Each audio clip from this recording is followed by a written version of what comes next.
here's a question. What's the link between the rugged beauty of the South Wales valleys and the ravishing valleys of northern Italy? Well, me, for a start. I'm Michela Chiappa, and just like thousands of other Welsh Italians throughout the South Wales valleys, the Ferraris and the Sidolis, the Brachis and the Fulgonis, the Frankis and the Contis, to name but a few, I'm Welsh-born, but Italian-bred. Buonissimo. And I'm equally proud of both my cultures. Is that all right? Yeah. It's going to be curly. I'm going to have a curly cod. Which is why I want to take you on a celebratory journey into the heart of the Welsh Italian community. Cheese. Cheese. Last time, I looked at how us Welsh Italians have held on to our core traditions and values, centred on family, fun, and food. This time, I'm going to look at the future for our community. And to do that, I'll be returning to where it all began, the northern Italian town of Bardi, the Welsh capital of Italy, catching up with fellow Welsh Italians. We were brought up probably more Italian than the Italians that live over here. And the annual homecoming Festa dell'Immigrante. Ah, che bello! I'll also meet up with Welsh-born Italians who've moved back to the motherland. And I can't believe that in all these years nobody in Bardi has opened a fish and chip shop, to be honest. And when they were up, they were up. And when they were... And I'll be looking to the future for my own children. From Bardi to Bardi, this is my recipe for the true roots of the Welsh Italian job.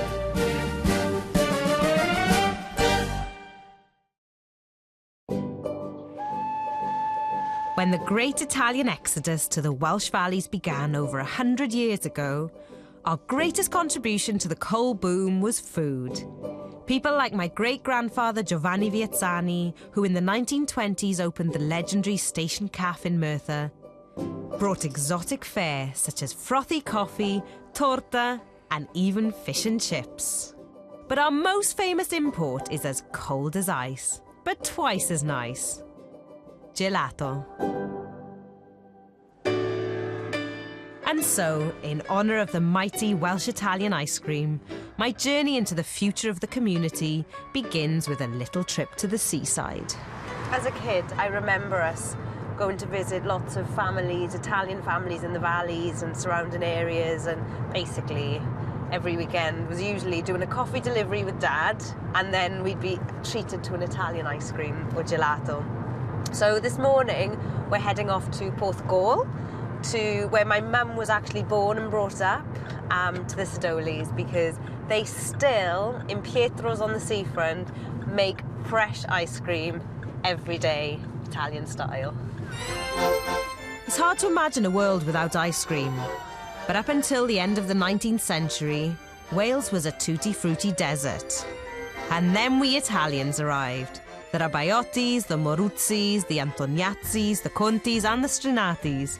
And of course the Sidolis. All of them selling freshly made ice cream from carts. In fact, before he opened his ice cream emporium in Porthcawl, the last Italian in Wales to sell ice cream from a cart was Pietro Sidoli. Both Peter and his wife Gianna came to Wales from Bardi to join members of their family already living here, including my own family, the Vietzanis of Merthyr.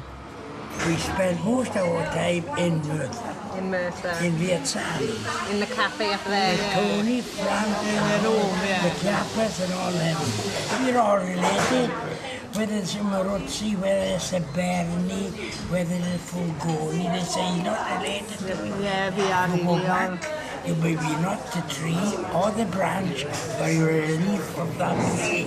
And we are all related. The Fulgoni, the Brachis, they're all related. Peter is spot on about us Welsh Italians. 5 generations in, it's these connections, the continuity and the handing down and cherishing of traditions that keeps our community alive. And that's something I don't want to lose. Oh, that's amazing. Which is why at home with my family, we do our best to keep the traditions going. And of course, food is central. Here she comes, Fiamma. Whether it's torta, pasta, or my own take on gelato, my 2-year-old daughter Fiamma is being raised to eat and speak the Welsh Italian way. Although in fairness, it doesn't matter how much pasta, porcini or gelato we hoover up here in Wales, nothing is ever quite as authentic as the real thing. Finito. Which is why every August, the Chiappas, the Cervinis, the Sidolis, and almost every other Welsh Italian family you may care to mention pack their bags and head for Bardi. Bardi is the North Italian town where most of us Welsh Italians originate from. And every summer, hundreds of us return to our ancestral home for the Festa dell'Immigrante and a week-long cultural and culinary blowout. And this year I've come to Bardi with my sisters, Emmy and Romina, in search of the best food Italy has to offer. Over the next 7 days, I'm expecting to bump into more Welsh Italians than on a wet weekend in Merthyr. And I'm guessing I'll put on at least half a stone in weight. So to get this foodathon on the road, my sisters and I are heading to a little festa in the hills. Although we appeared to have arrived under a bit of a cloud. So we are here in Italy, but under a little bit of Wales, because the heavens have opened and it is absolutely pouring down. But this is one of many of the traditional festas we have been brought up on, coming to Italy for our holidays. These festas, great and small, go on throughout the valley all week. They're a glorious celebration of food and friendship, and at every one, you're guaranteed to meet up with either a Welsh Italian or someone from Bardi with Welsh relatives. Beppe is one of my cousins. Beppe, you've been to Wales a lot, haven't you? Yeah. You visited. What do you like about Wales? I always found a familiar atmosphere. Homely. And... Yeah. What food do you remember from Wales? Fish and chips. Everyone says that, don't they? But more than this, first of all, the atmosphere between the people. Because I don't know if maybe the weather have an influence to the people in Wales. And due to the fact that it's always raining. Everyone is high spirited. Yeah. Try to make something happy, no? I think it's the same reason why, we are the inventor of the ice cream, Italy. But you are the first consumer, no? Because we consume the ice cream when it's good weather. You consume the ice cream all year round, yeah. Good weather, bad weather, sun, snow, or even a monsoon. The Italians, just like the Welsh, will still make the most of it, especially when there's food involved. So this is the makeshift kitchen that is literally put together just for today. Ciao, buongiorno. Buongiorno. Però non avevi la camicia l'anno scorso. Cosa avevo? Niente, eri nudo, torso nudo. Per quello che stavi qua. I said last year, I remember him from last year, but he didn't have a top on. He like belly out because it was so hot. And look at the difference this year. And if you look back at the Scampagnata in Wales, again, it's another thing like this. Makeshift, people rock up with gazebos.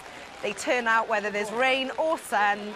But again, it's another gathering of friends and family around lots of food and wine. You like pasta? We love pasta. You love pasta? Love pasta.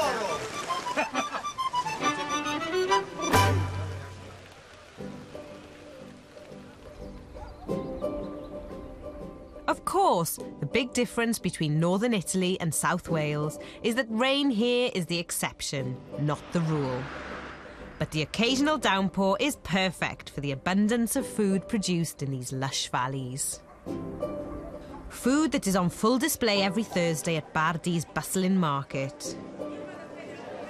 Seasonal fruits and veg, cheeses, fresh fish, meats, wine, all locally grown and reared. Market day in Bardi is when the locals stock their pantries and meet up for a good old chinwag. It's also the time when the Welsh come out of the woodwork to stock up on those essential fresh ingredients we just can't pick up at home. And when I bump into my friend Elena Cervini from Blackwood, that's exactly what she's doing. I always try and take some Parmigiano home because I just think it's so much nicer buying it There's from something the about people who make it. They sell it on these stalls here, so it's nice. And it obviously tastes I better, think it tastes different. It's This like, one is 30 months aged, and you don't normally get that, I don't think, at home. Well, you can, but you pay a lot of money for well, it. usually at home you've got one type of Parmigiano. It's not like here you get like 10 varieties. Exactly. Well, they've got baskets and baskets of it. They're all different ages. So. Do you take anything else home? Yeah, sometimes we take salami home or something like that. But what else do we take back? We have been known to take back loaves of bread from the forno for when we get home. Crodino we do. Right, although it obviously. weighs a ton. Yeah. And also, once we took a chicken home. A whole chicken? Dead, obviously. But yes, my auntie killed it for us, and then we took it home. It was lovely. How did you keep it cool? Like a cool bag? Didn't ask any questions. It was up to my father. That's what we did. He wanted it, and that was it. Took it home, made brodo out of it. It was lovely. And just like me, Elena and her Welsh Italian husband Simon are bringing up their 2 children to appreciate the traditional Italian ways. So Mia's been cooking since she was able to stand on a chair next to her. So she makes the pasta with Simon, and she makes the tortelli, and she makes cakes, and she makes, I don't know, tiramisu, whatever we're making really, she makes. And we have all of that food. And it's a real family thing for us. And I hope that that's what my children will take forward, that love of being together and doing things together like cooking. It's a big thing, you know? Let it go. It was lovely to see you, Michela. See you later for some pizza. Yeah, lovely. Can't wait. Bye. While Elena meanders off with her bag of Parmigiano, I need to pick up a few extras for my next course. Le noci pesche. Scusa, sì. 4? Sì, grazie. A picnic and some childhood memories with my sisters under the castle walls. Nothing beats a good old torta di erbe. I'll have half of that, please. Can I just ask, who bought the torta? Because they're really stingy portions. I did tell Emmy to buy more, and she's like, no, 2 pieces are enough each. So a bit for me, please. We've already had a slice of this one. You can have the potato one. Thank you. Do you remember that flight when we came to Italy with Nonno and Nonna, and the flight landed in Milan, and Nonno struck up in the middle of the plane? What was it? Quel mazzolin dei fiori. And we were like, cringe. No, but it was that, I think for him it was like that, oh my God, I'm home and I'm just going to strike up into song. No. It was quite embarrassing at the time. Would you move to Italy? Do you know what? Like, I spent a month in Italy. You spent a year in Italy. For the quality of life, I would. I wouldn't.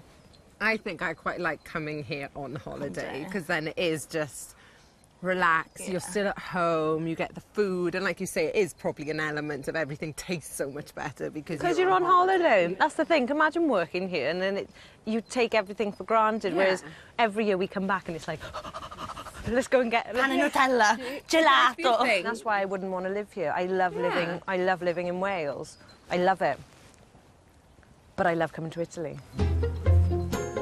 Of course, it's not just us Chiappa girls who have made Bardi a home from home. The links between this Italian region that our great-grandparents left 5 generations ago and the South Wales valleys where they settled are constantly being refreshed and renewed. With every generation forming new lifelong friendships and partnerships. This is Marina Carpanini, a Welsh girl through and through. Marina grew up in Cardiff, but her parents came from Bardi. And on one of her teenage summer trips here, she met Fausto. Romance blossomed, Marina made Fausto her husband, Bardi her home, and authentic Parmigiano Reggiano her business. Today they have over 300 cows producing prize-winning Parmesan, exported throughout Europe. Not that being such a big cheese is easy.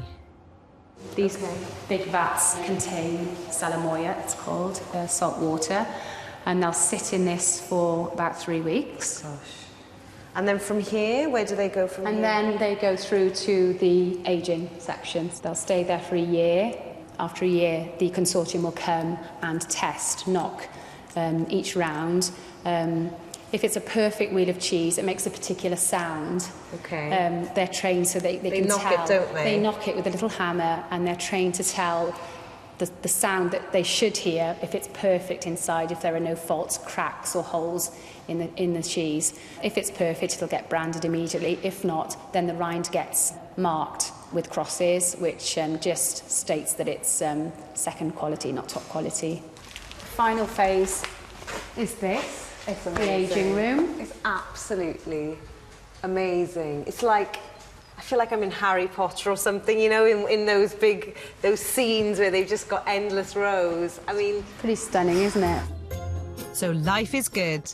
And you can take the girl from Wales, but you can't take Wales from the girl. And what are the things you miss most about Wales? And what about things like rugby and Welsh cooking, maybe? I don't know, fish and chips? Yeah, that's one thing.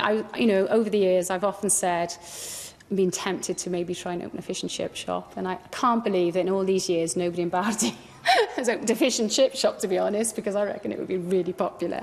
Because, yeah, I miss that, you know, and try and emulate something similar every now and again at home in the kitchen, but it's never the same, is it? How do you think you'd feel if one of your kids says, I'm moving to Wales?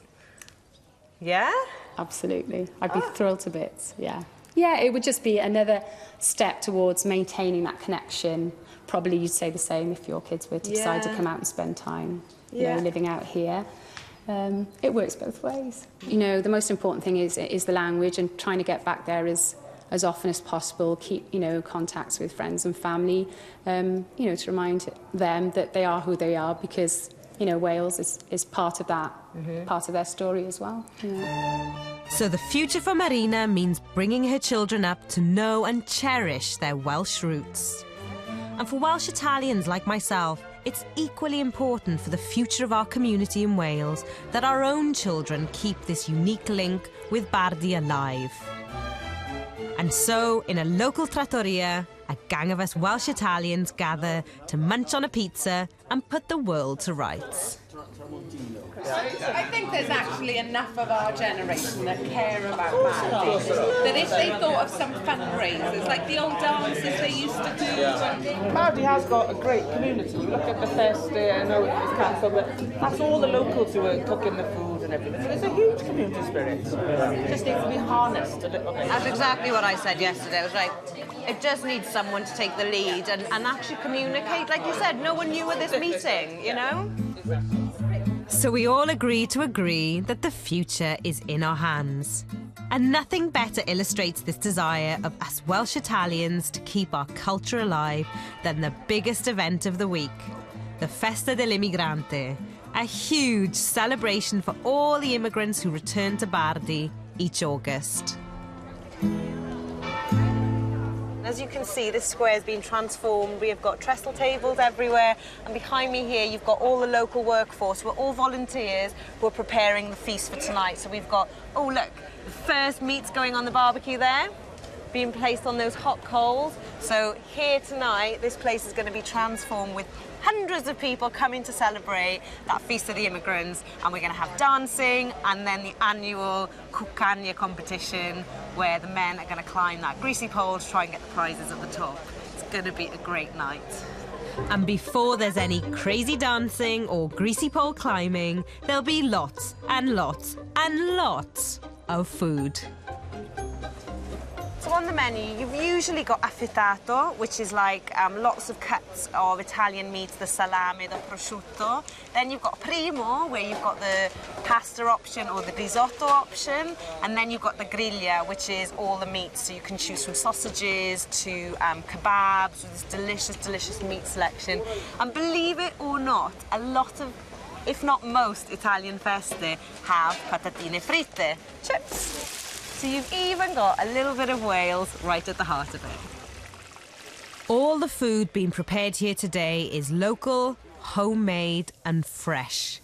And most of the cooks are local volunteers, though not all as local as you might expect. So you live in Bardi now, but you have got a very strong Welsh accent. Oh, I wouldn't lose my Ibervale accent. Oh my God, from Ibervale. So what family are you from? Rossi. Charlie Rossi from Ibervale was my father. And when did you move back to Italy? I came back to Italy. It'll be 33 years in October. See, that's the wonderful story that we've got. We've got Italians who moved to Wales, and then you were born in Wales, and you've come back to Italy. My grandfather came back to marry my grandmother. My father came back to marry my mother. Yeah. And I came on holidays and met my husband. Wonderful, thank you very much. With hundreds of mouths to feed, the 30-plus volunteers are required to supersize everything, including this vast vat of risotto. 1.5 kilos of butter has gone in to 15 kilos of rice. So he'll probably do this about 5 or 6 times tonight, but again, they make it fresh each time, so people are already starting to queue behind. And once this is ready, it's going, and it'll probably be devoured within minutes. Such numbers require military precision, and it's up to the head chef to rally his troops, although I think he might have missed out on the sexual equality at work briefing. Too many women, it looks like a chicken house.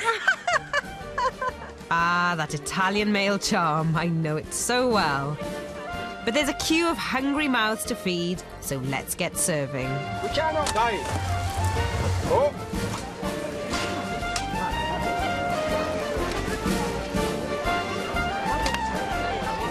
If you think about festivals back home, people usually queue for fish and chips, burger and chips.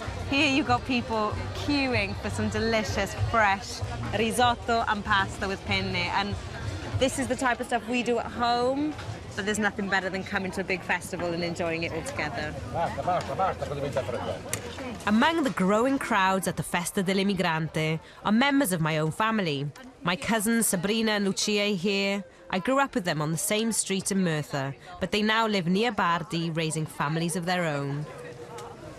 Uncle Laz, who still lives in Merthyr, is here with his wife Julia. August the 13th is a date that's always marked on the family calendar. Which begs one question. What does the Festa dell'Immigrante mean to you? It means a night out. No, it's not just a night out. It's symbolic. It is symbolic. Well, your dad set it up. Exactly. The Michela Chiappa, all the Welsh Italians. This was our reunion, really. It's nice to see it still going on after so many years. All our Welsh Italians, you know, it was like a big family years ago, and we're all here, so it's lovely. And dancing. Oh, it is lovely, though. It is. Would you ever move back, Laz, to Italy? I wouldn't be allowed to. Why? Julia doesn't like it. I'm more British than Italian. Julia doesn't like it. Pure Italian blood, but in my heart I'm more British. Laz, would you say you're Welsh or Italian? I'm Italian, of course I'm Italian. So I'm you not live in Wales, though? Doesn't matter. Where were you born? I was born in Wales. But you know, it's what you feel. You're brought up by Italians. My mother and father, mum and dad were Italians. You went on and on, you know what they were like. They were Italians. We were brought up probably more Italian than the Italians that live over here. We've probably, a slot here, got more tradition than the people who live here. So that's my family for you. Some of us think we're Italian, some of us think we're Italian Welsh, and some of us Welsh Italian. But the one thing I know we can all agree on, we live by the 3 Fs. Food, family, and fun.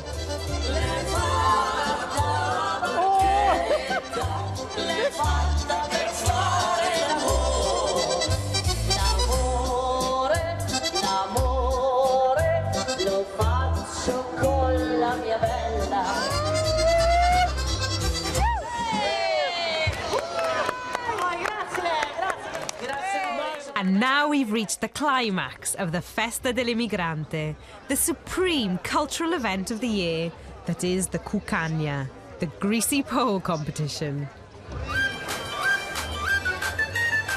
The Cucagna consists of teams of 4, taking it in turns to shimmy up a pole greased to a sheen. At the top of the pole dangle tempting prizes.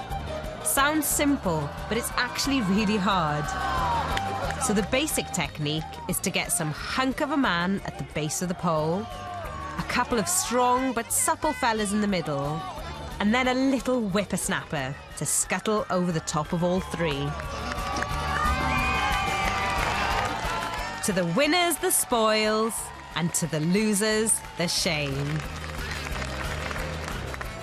It has been such an incredible night. It is just so amazing to see this Festa continuing on for so many years, but still is bustling with life. It's full of energy. We've had amazing food, we've had wine, we've had dancing, and then that final centrepiece, La Cucagna, is just one of those evenings that holds such a special place in all our hearts, and it celebrates that reunion of immigrants, but in particular the Welsh Italians coming home. And I can only hope that this wonderful tradition and this energy can be passed down to my children and even my children's children. And so the party's over for another year, but I leave Bardi happy in the knowledge that I'll be back again next year. Besides, back home in South Wales, there's always a little Italy going down in our house. No sooner is the Festa over than it's time to think about the next big food and family celebration. My sister Romina is home, and together with Mum, we're stocking up for Natale, Christmas. Do you want it wet? Well, I've had a little bit more. Who's the experienced chef here? We're arguing over annolini, a traditional Christmas dish that's a bit like ravioli. Brilliant if you're not well. Great at Christmas, but when you're not well as well, that's a meal in itself. Mina's eating half the bowl. Right, enough. They are little pasta dumplings filled with braised beef and parmesan, which are dropped then in a chicken broth. It's a religion in our family, and so every year, end of November, early December, Mum will book us all in to come home for a weekend, and we make in a day probably about 1,000. For me, this was part of our upbringing. This was spending time as a family. This isn't just about producing the food. This is about the social side of it, doing it together. A lot of people just haven't got the time or the patience to do it today. They just can't be bothered, which is a shame. My daughter Fiamma has been born into a household where traditions are proudly passed down from one generation to the next. Is there anything I would change? Well, maybe that us women still do the bulk of the cooking while the men just stand back and judge. Not as nice as Mum's, I think, right? No. Not as nice as what? Nonnas. Yeah, but I just think you've got it in your head now that nonnas were the best. No, nonnas were nicer than that. If me and your father have sat down and made them, we'd make them nicer than that. Really? Why didn't you? Well, here we go. The challenge is on. No. I'll be off somewhere shopping. No. Thank you. Challenge. No challenge. Accepted. Dad's not accepting the challenge. Why not? Because there wouldn't be a contest. Yeah, right. To the winner, the spoils. Good? Yeah. Dad's going to be jealous. We're eating them fresh.